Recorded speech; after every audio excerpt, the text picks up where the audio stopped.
এটি লাগাইলে কতদিনে আবার হইব এটি? এগুলি 3 মাসের ভিতরে ধান হবে।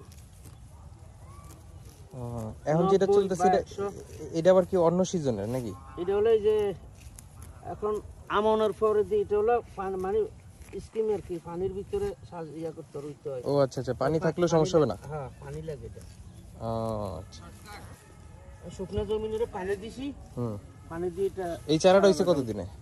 চারার বয়স এখন 28-30 দিন চলে। 30 দিনে এই সাইজ? হ্যাঁ।